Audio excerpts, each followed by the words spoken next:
Okay, so let's get to the dailies now. Beginning with the Guardian newspaper. Boldly, their second term is already in the works. So the second term literally started as soon as the first term started. Okay, so the Guardian is leading with that amid row. APC NEC passes votes of confidence on Tinubu and Ganduje.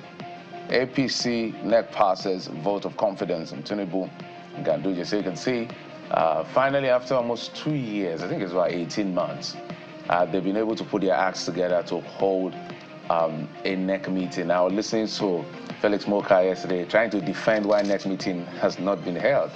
And I was like, you're a lawyer, Mr. Felix Moka. NEC meeting is a law. So you walk around the law. The law doesn't walk around you. But that's another kettle of fish. At least we congratulate them. And we're waiting for the PDP and the rest of the parties to also hold their NEC. But part of what was done yesterday was the president giving the party giving an account, and the president also bringing them up to speed with what is done. There were a couple of people that were not present. Former President Muhammadu Buhari. I don't think I saw Yemi Oshibajo. I stand to be corrected. Rotimi Amechi, of course, Nasser El-Rufai has already said he's going to be there.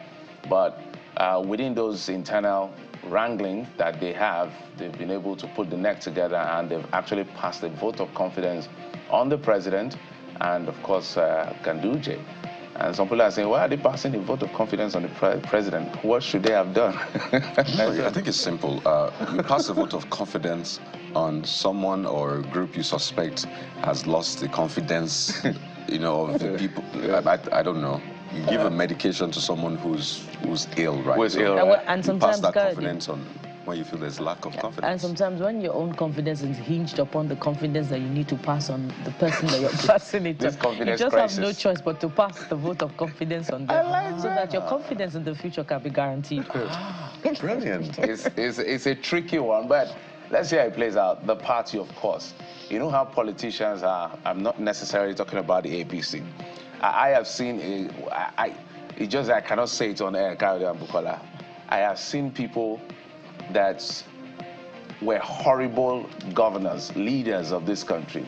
They should never even have led a local government polling unit, but they did 2 terms because the party gives them ticket. You understand? So it's a culture of parties to always support their own. But let's go to something beneath that, which had to do with NAFDAC boss raising alarm about threats after historic 1 trillion illicit drugs seizure.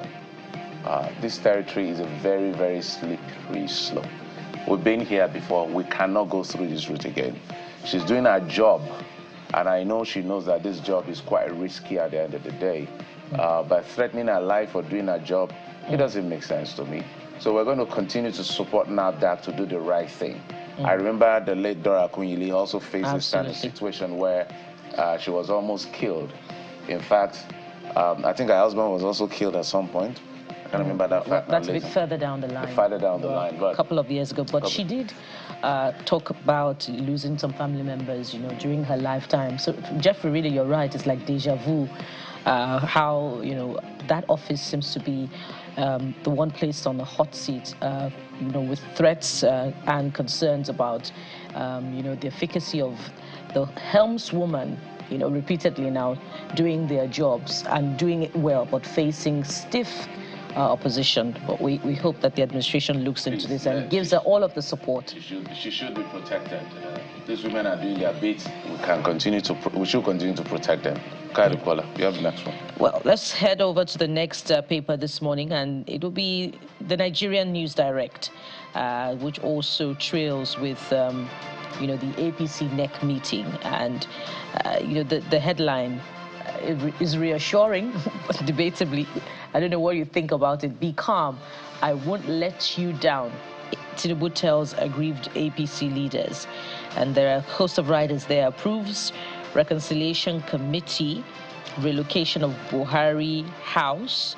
There's more. Ganduje reveals how he inherited 8.9 billion naira debt as APC chair. And you know, that was the crux of some of the conversation again yesterday.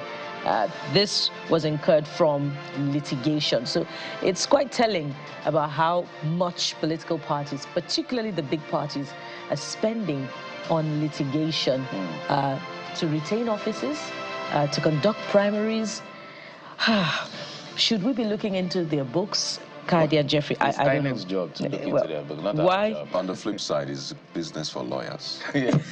This money is going So we to should look another- away and mind our legal business. I didn't say that. I'm just saying that it's what it is. That's why you find, I mean, some lawyers would give advice and you're like, you know this matter shouldn't get to court. You know you should just tell your client to settle out of court or just overlook it. But no, sir, I think we can go to court on this one. Let's There's go to always court. a reason to go to court. Nah, it doesn't work like Some will that. charge as much as 100 million naira, 50 million naira. But if it's 20 election million naira. petition, oh dear, So I'm it's a wondering, lot. sometimes does the litigation for, specific candidates come from the fees for the litigation come from their pocket, or does it come from the political party? So if you look at charge sheets, you will see that for political jurisprudence, for instance, you have candidates, you have the institution, which is the political party, and you have all of, even NEC spends money as well. On litigation. As long as you're part, whether you're the plaintiff or you're the defendant and your name is mentioned, you should appear in court,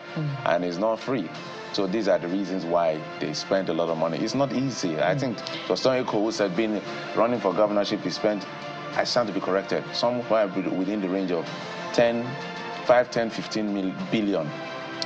So the party spends, the candidate spends, there's a lot of spending. Trust me, there's a lot of spending. There's an I get it. That economy of explains election itself. why parties are named as defendants and candidates who are named as defendants. Because the party sponsors the candidate, actually. Yeah. That's what the law says. Interesting. So we need to look into their books. We wonder why. If you wonder why there is underdevelopment in the land, look at some of these things. Kade, you have the next one. Daily Independent leads with the APC NEC yet again, and this is another angle to it of sorts. You see, Tinubu woos aggrieved members, gets second-term endorsement, says Nigerian economy on path to recovery and all of that. But you see, just the last one, party wants El Rufai, says criticisms would invite responses. So what does that response mean? What does it look like? When will it come? Because he had said that I think the APC has left him. But they don't sound like they have left him. Because there's, I mean, if this is anything to go by, they are still with him or talking about him.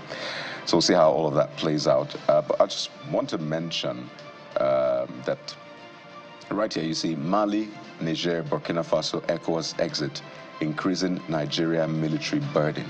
That's according to the air chief. So that's another implication of that whole exit, which I'm not sure why it should be, because you are not exiting territorially in that sense. You still have to collaborate when it comes to military efforts, fight against banditry. So I'm surprised that this is coming up, but more details on the inside pages of the Daily Independent. Absolutely. So let's get to this. Nigeria says fake drug barons after my life. NAFDAC DG cries out.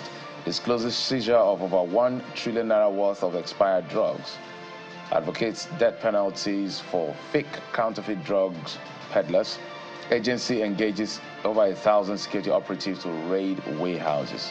I read all these riders and I say to myself, this is the right way to go. But apparently, just like in every society, whatever are the shortfalls or the gaps within a society is somebody's industry.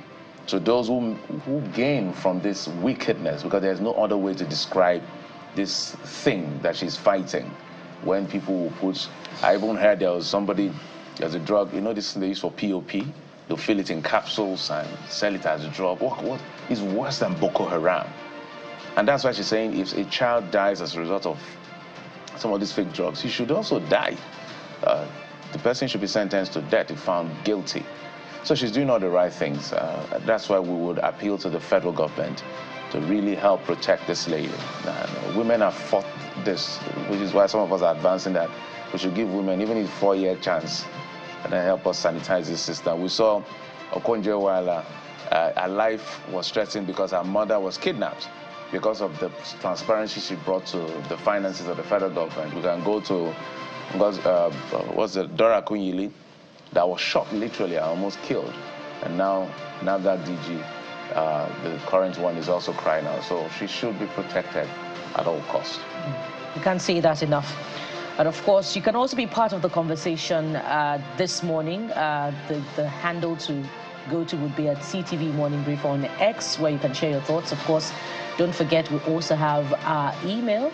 It will be displayed on your screen shortly. And don't forget, our WhatsApp handle is also there for your questions, your concerns, and of course, anything happening in real time in your community. You know, we are the trusted channel to go to amplify and make your authentic voices known across the globe. So it's a perfect morning starter, ready to unfold. In just a bit, we'll take a break now. When we return, we'll begin with that very important conversation. What's happening in Kano as far as protest is concerned? We understand the police is reining on the situation, and we'll be talking with the Kano State Police Command. So join us again. We'll be right back.